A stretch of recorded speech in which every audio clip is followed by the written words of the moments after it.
5 seconds.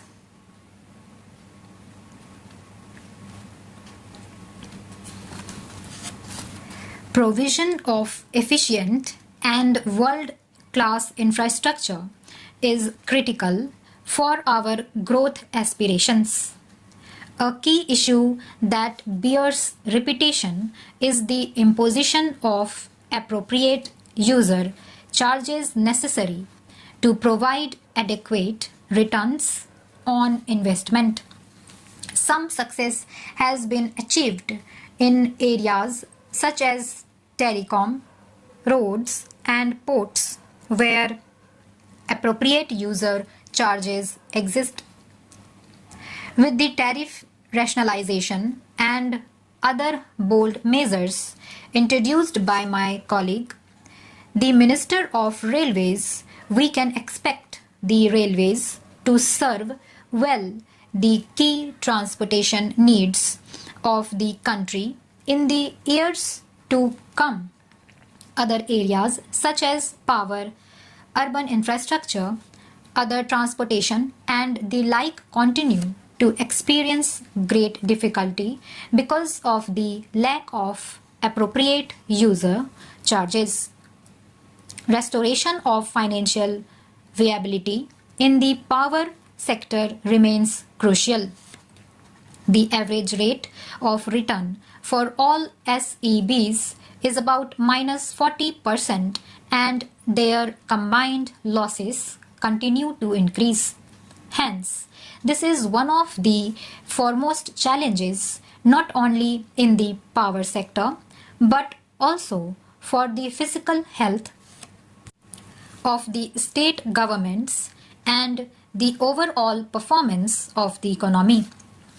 In recognition of these severe problems, the Prime Minister held a meeting with state chief ministers on March 3, 2001.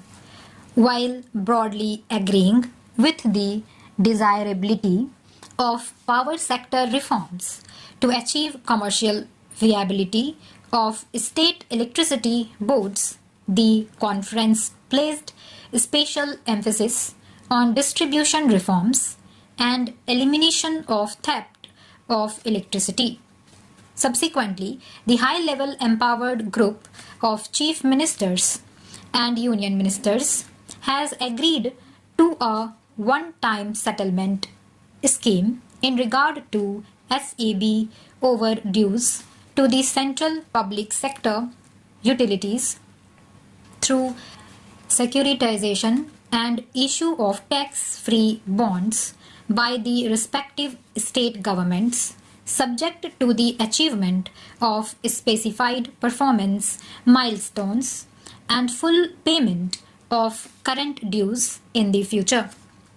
I would urge upon the states to come forward and implement the scheme speedily. The Ministry of Power has already signed memoranda of understanding with 20 states and is expected to complete the exercise with the remaining states soon.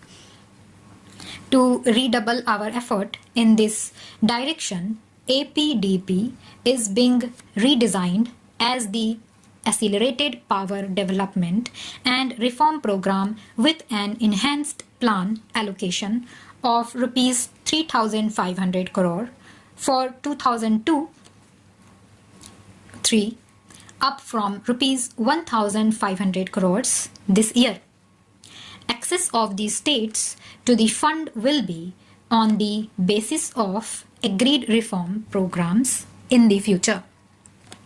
I am glad to inform the House that the Prime Minister's National Highway Development Program, launched 3 years ago, is progressing well. It now promises to achieve a totally new scenario in the road sector.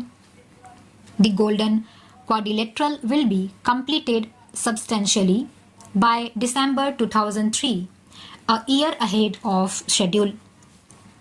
The north, south, and east-west corridors have a length of 7,000 300 kilometers, of which 716 kilometers have already been foreland with the assistance of multilateral funding, other borrowings by the National Highway Authority of India with government guarantee and other innovative financing schemes.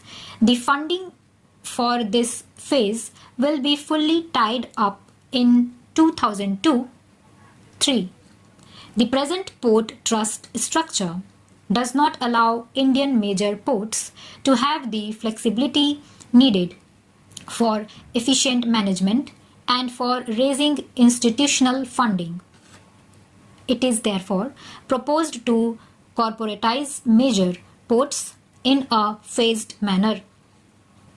Private sector investments have been facilitated and 17 projects worth more than rupees 4,500 crore have already been approved and another 8 projects worth more than rupees 3,200 crore are under consideration.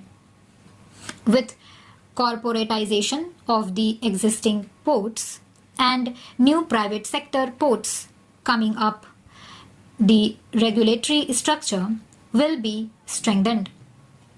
The government has already announced its decision to upgrade the international airports at Delhi, Mumbai, Chennai, and Kolkata to the standards of world-class airports by inducting private sector management and investment through long-term leasing systems.